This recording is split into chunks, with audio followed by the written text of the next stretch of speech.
ஏ தம்பி, என்னப்பா லாரியில ஏத்திட்டு போற? என்ன ஏத்திட்டு போற? சாணி உரம் மாதிரி இருக்கு. ஏக்கா இதெல்லாம் நான் விலைக்கு கொடுத்தாச்சக்கா. என்ன தம்பி சொல்ற? ஒரு 2-3 பசுமாடு வீட்டுல வச்சிருந்த, அதே மாதிரி விவசாய நிலமும் நிறைய இருக்கு. இந்த சாணியை நீ விலைக்கு கொடுத்தேன்னா உன்னோட நிலங்களுக்கு நீ என்னப்பா உரம் போடுவ? ஏக்கா விவசாய நிலத்துலன்னு பார்க்கும்போது ஃபுல்லா ரசாயன உரம் தான் போட்டுட்டு இருக்கேன். இந்த சாணி உரத்தை தான் வித்து தான் இந்த ரசாயன உரத்தை வாங்குறேன் அக்கா. என்ன தம்பி சொல்ற? கொஞ்சம் கூட விவரம் இல்லாம இருக்கிய. இயற்கை உரத்தை நீ உன் நிலத்துக்கு போட்டேன்னா தானே இயற்கை முறையில விவசாயம் பண்ண முடியும். நீ அந்த இயற்கை உரத்தை விலைக்கு கொடுத்துட்டு அதுல இருந்து செயற்கை உரம் வாங்கி போடுகன்னு சொல்ற. உன்னுடைய மண்ணு பாழ்படும். அப்புறம் நீ எப்படிப்பா நல்ல ஆரோக்கியமான உணவை சாப்பிட முடியும்? அது இல்லாம விளைவிக்கக்கூடிய அந்த பொருளை நீ வெளியில மத்த மக்களுக்கு தான் கொண்டு கொடுக்க போற. அதுவும் ஆரோக்கிய குறைபாடா தானப்பா இருக்கும். ஏக்கா நீங்க சொல்றதெல்லாம் சரியக்கா. இந்த மாதிரி இயற்கை விவசாயம் யாரக்கா செய்யறாங்க? உங்களுக்கு தெரிஞ்ச விவசாயிகள் யாராவது இருக்காங்களாக்கா? ஆமா தம்பி, எனக்கு தெரிஞ்ச ஒரு விவசாயி இருக்காரு. இளைஞர் தான்ப்பா. அவரு தான் இயற்கை விவசாயம் பண்ணிட்டு இருக்காரு. அவர் யாருன்னா எறும்புக்காடை சேர்ந்த சி வரும்னு சொல்லக்கூடியவருப்பா. அவரு இன்னைக்கு இரவு குமரி பண்பலையில உழவர் உலகம் நிகழ்ச்சியில இயற்கை விவசாய சாகுபடி முறைகள் எப்படி பண்றது அப்படின்னு அவருக்கு தெரிஞ்ச நிறைய விஷயங்களை நமக்கு சொல்லி தராரு. இன்னைக்கு இரவு குமரி பண்பலையில வர இருக்கு. முதல்ல நீ அந்த நிகழ்ச்சியை கேளு. அப்புறம் நீனும் இதே மாதிரி செயற்கை விவசாயத்துல இருந்த மாதிரி இயற்கை விவசாயம் பண்ண வந்திருப்பா. கண்டிப்பா நான் இன்னைக்கு இந்த நிகழ்ச்சி கேட்கறேன்க்கா. கேட்டுட்டு இனி அடுத்த பருவத்துக்குன்னு பார்க்கும்போது நான் முழுக்க இயற்கை விவசாயத்துக்கு மாறுறேன் அக்கா. கண்டிப்பா இயற்கை விவசாயத்துக்கு மாறு தம்பி. வணக்கம். வணக்கம். சொல்லுங்க, முதல்ல உங்களை பத்தி அறிமுகப்படுத்திக்கோங்க. என் பேரு வருண். எங்க ஊர் பக்தங்காடு. இங்க விவசாயம் பண்ணிட்டு இருக்கோம். எங்க தாத்தா காலத்துல இருந்தே தாத்தா பண்றாங்க. ஸோ சின்ன வயசுல இருந்தே அந்த மாதிரி விவசாயம் பண்றோம். நான் இப்போ விவசாயத்தை நான் மட்டும் தனியா பண்றது ஒரு 5-6 வருஷமா நான் தனி பண்ணிட்டு இருக்கிறேன். சரி, நீங்க விவசாயம் மட்டும்தான் பண்றீங்களா இல்லைன்னா வேற வேலையும் பார்த்துட்டு கூடவே விவசாயம் பண்றீங்களா? விவசாயம் நான் விரும்பி பண்ற தொழில். அதுல பெரிய அளவுக்கு வருமானத்தை எதிர்பார்த்து நாங்க பண்ணல. ஸோ அதனால வருமானத்துக்காக வேறையும் ஒரு சில வேலைகள் அப்படியே சைட்ல பண்ணிட்டு தான் இருக்கிறோம். நீங்க எத்தனை ஏக்கர்ல விவசாயம் பண்ணிட்டு இருக்கீங்க, அதை பற்றி சொல்லுங்க.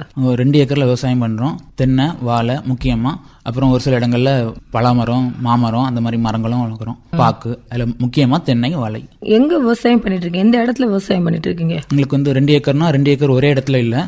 அங்கங்கே துண்டு துண்டா தான் இருக்கும். கோணம், பலாவலை, கிடங்குற வேலை, அப்படி அங்கங்கே ஒரு 20 சென்ட் 30 சென்ட் மொத்தமா 2 ஏக்கர் வரும். இப்போ நீங்க சொன்னீங்க அதுல அந்த வாழை அந்த மாதிரி தனித்தனியா போட்டிருக்கேன் அப்படின்னு சொன்னீங்க. கால்நடை வளர்க்குறீங்களா? ஆமா, கால்நடையும் வளர்க்குறோம். ஏன்னா இப்போ தென்னைக்கு வாழைக்கு உரம் வேணும். அதுக்கு நாங்க இயற்கை உரமா ஆட்டு புழுக்க, மாட்டு கழிவு அந்த உரம் தான் போடுறோம். ஸோ அதுக்கு எக்ஸ்ட்ரா பணம் கொடுத்து வெளியே வாங்குறதுக்கு அதை மிச்சப்படுத்துறதுக்காக இதை வளர்த்து இதுல இருந்து உரத்துக்காகவே வளர்க்குறோம். நம்ம ஆடு, மாடு. இப்போ நீங்க சொன்னீங்க கால்நடைகள்லாம் வச்சிருக்கேன்னு. கால்நடை என்னென்ன கால்நடை வச்சிருக்கீங்க அதை பற்றி சொல்லுங்க.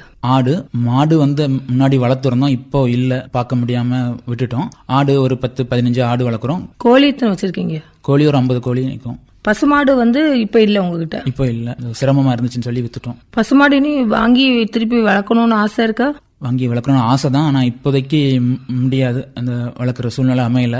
வாங்குற ஐடியா இல்ல இப்போதைக்கு. இப்போ 2 ஏக்கர் நிலம் இருக்குன்னு சொன்னீங்க. அந்த 2 ஏக்கர் நிலத்திலையும் விவசாயம் நீங்க தான் பாக்குறீங்களா இல்ல ஆள் வச்சு பாத்துட்டு? விவசாயம் முக்கியமா நாங்க பாக்குறது. டெய்லியும் ஆள் வச்சு பார்க்க மாட்டோம். ஒரு சில வேலைகளுக்கு ஆட்கள் தேவைப்படுவாங்க. எல்லா வேலையும் ஒத்தையில செய்ய முடியாது. வேலைக்கு ஆட்கள் தேவைப்படும் போது ஆட்கள் வச்சு சேர்க்கறது, மற்றபடி தண்ணி பாய்க்கிறது, தினசரி வேலைகள்லாம் நாங்களே செய்யறது. அதுல வாழை வச்சிருக்கேன் அப்படின்னு சொன்னீங்க. வாழை என்னென்ன வெரைட்டி வாழை வச்சிருக்கீங்க? வாழை செந்தொல்வன் வாழை, மட்டி, ஏத்தன். அதுல இப்போ செந்தொலன் தான் அதிகமா நிக்குது. மட்டி, ஏத்தனெல்லாம் கம்மி. சிங்கன், பாளையங்கோட்டன், நாட்டுக்குள்ள அங்கங்கே 1-2 நிற்கும். அதெல்லாம் இப்போ வச்சதுல அதெல்லாம் நாட்டு வாழைகள். அதெல்லாம் தலைமுறை ரொம்ப வருஷமா ஒரு 5-6 வருஷமா தானா முளைச்சு அப்படியே நிக்குது. அந்த மாதிரி முக்கியமா செந்தொலன் வாழைகள். செந்தொலன் வாழை நீங்க இப்பதான் வச்சிருக்கீங்க? ஆமா, கடைசியா நடும்போது அது நட்டு. சரி, செந்தொலன் வாழைக்கும் நீங்க இயற்கை உரங்கள் தான் கொடுக்கறீங்களா, அதுக்கு செயற்கை உரங்கள் போடுறீங்களா? இயற்கை உரங்கள் தான் பயன்படுத்துறோம். இயற்கை உரங்கள்னா என்னென்ன உரங்கள் கொடுப்பீங்க? இப்போ ஆட்டு கழிவு, கோழி கழிவும் வரும். அதுதான் வரும். புல்களை வெட்டி அந்த மரத்து வாழை மூட்டில் வைக்கிறது. இப்போ செந்துளும் வாழையை பொறுத்த அளவுல நமக்கு 12 மாத கால பயிர். அது உரங்கள் அதிகம் கொடுக்கணும். அப்பதான் நல்ல பராமரிப்பும் கொடுக்கணும். அப்பதான் அது நல்ல பலன் தரும் அப்படின்னு நிறைய விவசாயிகள் பேசியிருக்காங்க. நீங்க உங்களை பொறுத்த அளவுல, உங்க இடத்தை பொறுத்த அளவுல நீங்க செந்துளும் வாழையை எத்தனை தடவை உரம் வைக்கிறீங்க, அதை எப்படி பராமரிக்கிறீங்க, அதை பற்றி சொல்லுங்க. வாழைக்கு ஒரு 3 வாட்டி உரம் வைப்போம். 3 மாசத்துக்கு ஒருக்கா விட்டு தண்ணி 5 நாளைக்கு ஒருக்கா பாய்க்கிறது.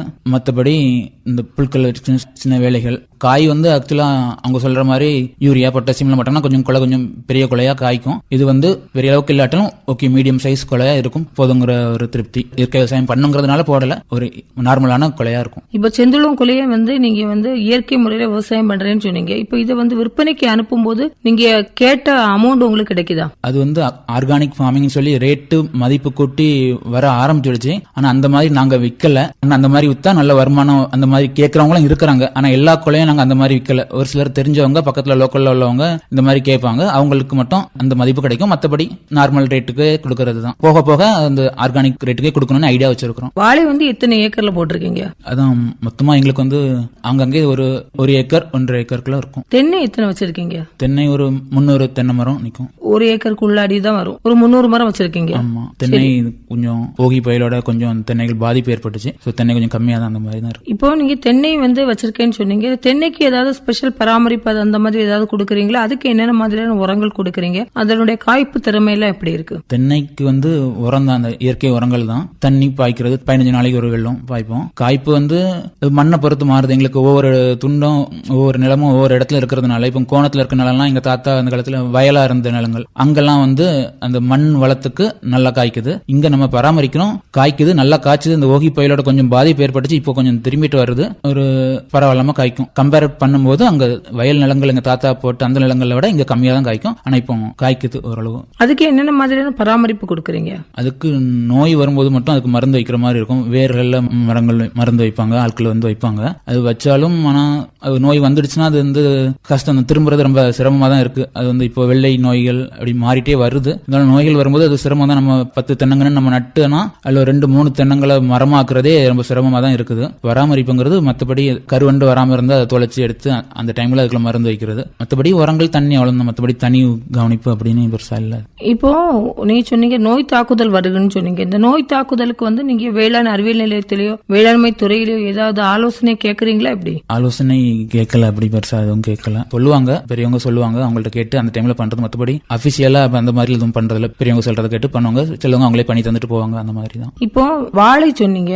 இந்த வாழைக்கு வந்து பெரிய அளவுல பூச்சி தாக்குதல் அந்த மாதிரி இருக்குமா? ஏன்னா நீங்க இயற்கை முறையில விவசாயம் பண்றதுனால அந்த பூச்சி தாக்குதல் கம்மியா இருக்குமா, அல்லது அதுலயும் பூச்சி தாக்குதல் வருமா? எப்படி பூச்சி தாக்குதல்ங்கிறது அந்த இடத்தை பொறுத்து தான். அந்த ஏரியால பெரிய பூச்சி தாக்குதல் ரொம்ப பூச்சினால பிரச்சனை இல்ல. வாழைக்கு நோய்கள் வரும் போகும், அதுவும் செந்துளன் வாழைக்கு தான் நோய்கள் அதிகமாக வரும். மற்ற நாட்டு வாழைகளுக்கு எதுவும் பெரிய அளவுக்கு நோய்கள் எதுவும் வரதில்ல. என்ன மாதிரியான நோய் தாக்குதல் வந்து இந்த செந்துளம் வாழைக்கு இருக்குது? அது நோய்கள்னா வாழை கண்ணு நம்ம வளர்த்து கொண்டு வரும், அது இலை கரிஞ்சி அப்படியே ஒரு மாதிரி பட்டு போயிடும். அந்த மாதிரி நோய் தான் வரும். இதுக்கு என்ன மாதிரியான நடவடிக்கை எடுக்கீங்க? தடுப்பு நடவடிக்கைகள்? கண்ணை மாத்திரதான் பண்றோம். அது வந்து மீட்டு கொண்டு வரதுல அப்படி வந்துச்சுன்னா கண்ணிலேயே வந்துடும். சோ நம்ம கண்ணை அந்த கண்ணை ரீப்ளேஸ் பண்ணிட்டு பின்னொரு கண்ணை வச்சு ரீப்ளேஸ் பண்ணிடுமே தவிர அதுக்கு மருந்து அடிச்சு பெருசா, ஏன்னா மருந்துங்கிறது வந்து நம்ம இயற்கை முறையில் அதுக்கு மருந்து கொடுத்து பெரிய அளவில் ஒன்றும் பண்ண முடியாது. சோ மருந்து அடிச்சு அதை கொண்டு வரதுக்கு அதை ரீப்ளேஸ் பண்ணிடுவேன்னு சொல்லிட்டு அதுக்கு பதிலாக அந்த இடத்துல வேற கண்ணை நட்டு விட்டுரும். அப்படி நாட்டு கண்ணுகளை அந்த இடத்துல நட்டு விடுவோம். இப்போ செந்துளம் கண்ணு வந்து நட்டு வச்சிருக்கேன் அப்படின்னு சொல்லி சொன்னீங்க.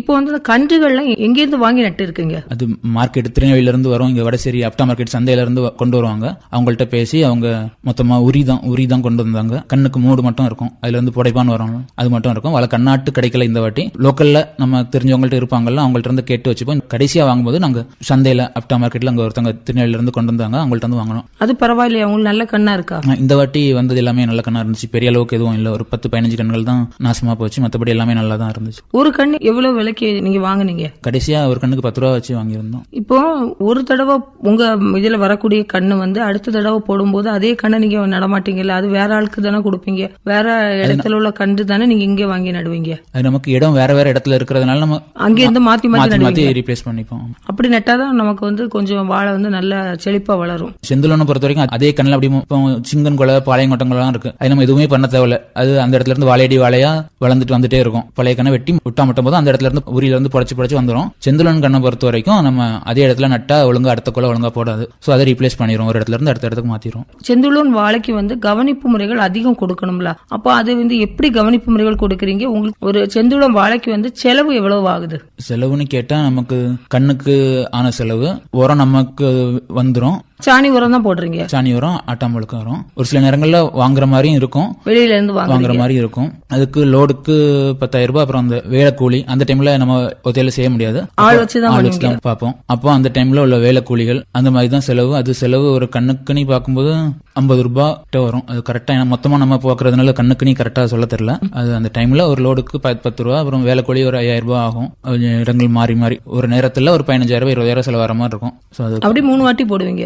3 வாட்டி. ஆமா. ஒரு சில டைம்ல நம்ம கிட்ட இருந்து உரம் இருக்கும், நம்ம உரமா இருந்தாலும் அந்த உரத்தை மரத்தை மூட்டு கொண்டு போறதுக்கு வேலைக்கூலி செலவாகும், அதுக்கு ஒரு தொகையாகும். அது எப்படியும் கொஞ்சம் ஆள் வச்சுதான் பண்ணி ஆகணும். ஆமா. ஒத்தையில சிரமம், 4 கிலோ ஆகும். ஒத்தையில செய்யணும், அதுக்கே 2 வாரத்துக்கு மேல ஆகும். அதனால ஒரே நாளிலே ஆள் வச்சு பண்ணி ஒரு நாள் 2 நாள் அந்த மாதிரி. அதனால நீங்க சொன்ன மாதிரி ஒரு கண்ணு கிட்டத்தட்ட ஒரு வாழைக்கு பராமரிப்பு வந்து கிட்டத்தட்ட 50ல இருந்து 100 ரூபாய்க்குள்ள வரைக்கும் வரும். ஆமா. ஏன்னா 3 வாட்டி உரம் வைக்கிறீங்கல்ல. ஆமா. இப்போ நீங்க சொன்னீங்க என்னுடைய கண்ணு வந்து அந்த அளவுக்கு திராணிப்பா இருக்காது, ஆனாலும் நான் இயற்கை முறையில விவசாயம் பண்றேன்னு சொன்னீங்க. இப்போ இது வந்து நீங்க மார்க்கெட்டுக்கு போகும்போது எவ்வளவு ரூபாய்க்கு விற்பனை பண்றீங்க? கொலை வந்து எத்தனை கிலோ இருக்கும்?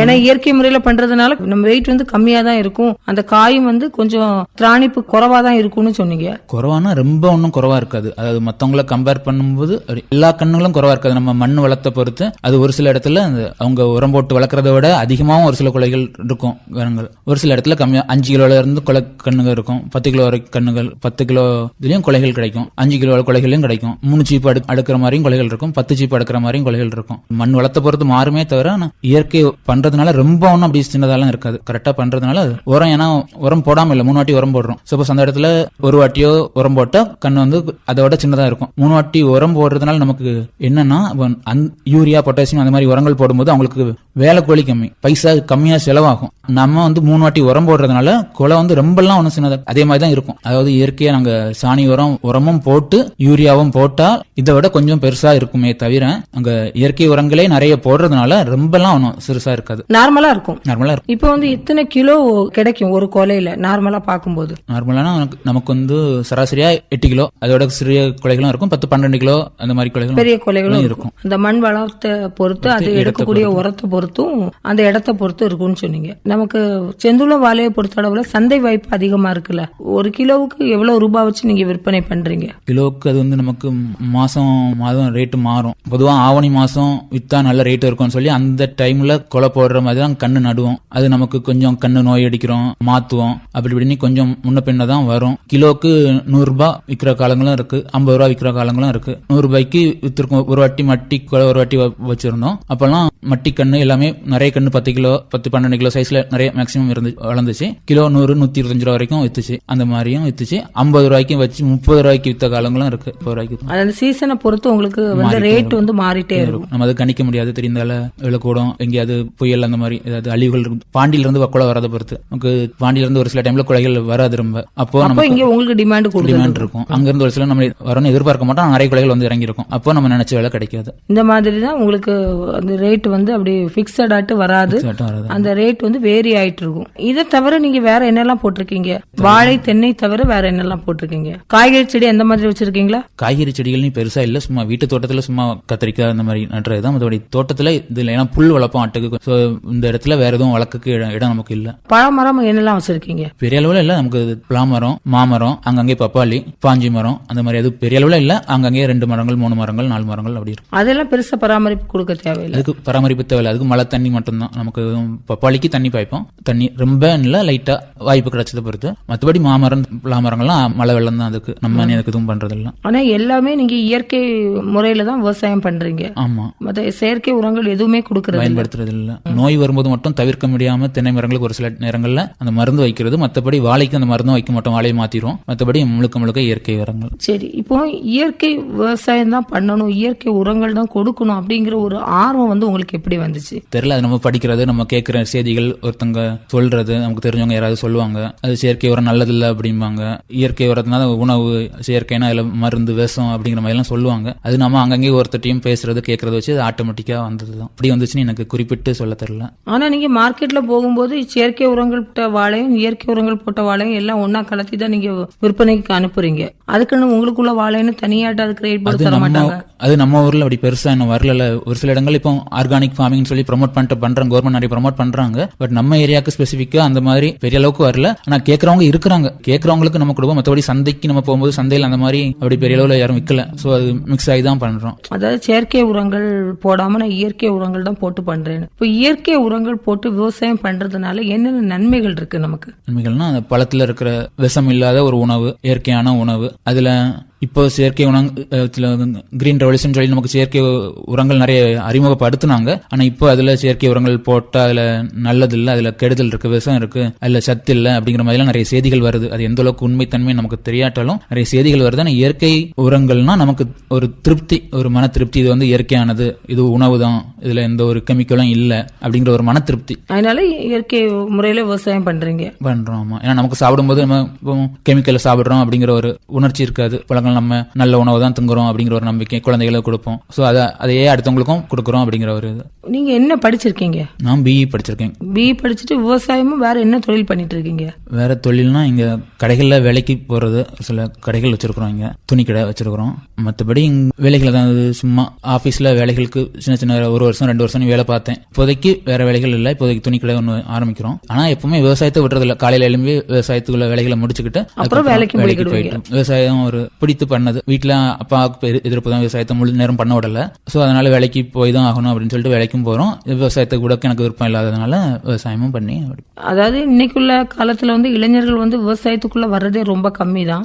வருமானம் ரொம்ப எதிர்பார்த்து பணம் ரொம்ப சம்பாதிக்கணும்னு நம்ம ஆசைப்பட்டா, ஏன்னா அந்த தொழிலை நம்ம ஆரம்பிச்சு பணம் ரொம்ப சம்பாதிக்கணும்னு நினைச்சா அது வந்து கஷ்டம். செயற்கை முறைகள்ல பண்ணா வருமானம் வருது, வருமானம் பண்றவங்களும் இருக்கிறாங்க. ஆனா இயற்கை முறையில பண்ணணும், இந்த மாதிரி பண்ணணும்னு நினைச்சா பண்றவங்க இருக்கிறாங்க ஒரு சிலர். ஆனா வாய்ப்புகள் கம்மி. அதை விட வேற தொழில்கள் எடுத்து பண்ணா இதுல போட்ட எஃபர்ட் அதுல போட்டா இதோட நிறைய வருமானங்கள் வரும்.